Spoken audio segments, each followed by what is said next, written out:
Le Barça se fait peur, mais le Barça gagne quand même. Bienvenue à la télé du Barça où le cœur bat toujours très fort. On commence le match avec cette compo en défense. Balde, Koubarsi, Araujo, Eric Garcia à la place de Koundé, encore titulaire pour la deuxième fois.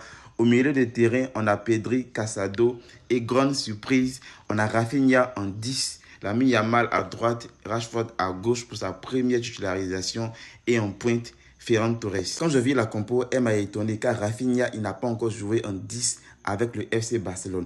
Et je me disais que ça allait être assez compliqué, mais comme c'est un cyclique, on allait regarder, on allait voir ce que ça allait donner et on allait voir le résultat. Le match a débuté et comme d'habitude, on a dominé. On dominait, mais c'était vraiment stérile. Lamine Yamal n'arrivait pas à faire des différences. On arrivait à le bloquer. Il y avait des déchets techniques. Rafinha, au lieu de jouer à son poste de numéro 10, il était toujours à droite, aux côtés de Lamine Yamal. Il tournait beaucoup, il ne combinait pas bien, il ne créait pas d'occasion en tant que tel. Et on sentait qu'il y avait l'absence d'un vrai numéro 10. Au milieu de terrain, Pedri seul faisait le travail. Casado, on ne le sentait pas trop. On sentait que Pedri était seul dans les efforts. Casado, il faisait des efforts en défense.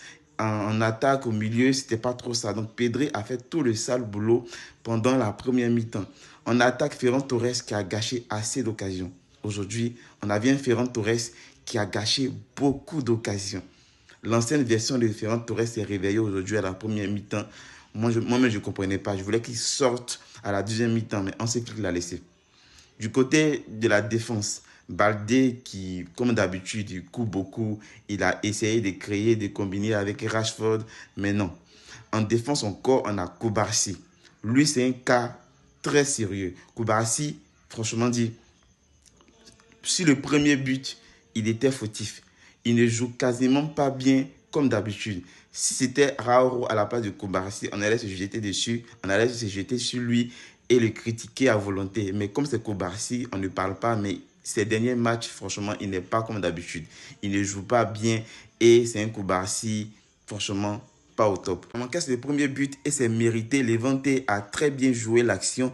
Nous-mêmes, notre propre piège de hors-jeu nous a trahis. Ils ont joué contre nous, ils ont marqué, très mérité. Le penalty, ce penalty qui a fait polémique, on nous disait que ce n'était pas un penalty. La main était collée, ce n'était pas volontaire, mais ça a été sifflé. Alors qu'il y avait une action similaire où c'était le même arbitre et il n'a pas sifflé de penalty. Là, c'était ces voleurs du Real de Madrid, là, il n'a pas sifflé. Donc, mené 2-0. Ce monsieur-là, je pense qu'il a fait un très bon travail lors de la mi-temps. Il a parlé aux joueurs et ils ont été transformés dès la reprise. Avec le premier but qui a été marqué par Pedri en dehors de la surface, il nous lâche un missile en pleine lucarne. Un très beau but. Et Ferran Torres qui nous marque le deuxième but égalisateur sur un corner de Rafinha. Et comme d'habitude, Lamine Yamal qui ne fait pas un top match et qui nous sort avec de la magie, un centre ou un tir, je ne sais quoi, sur la tête du défenseur de Levante.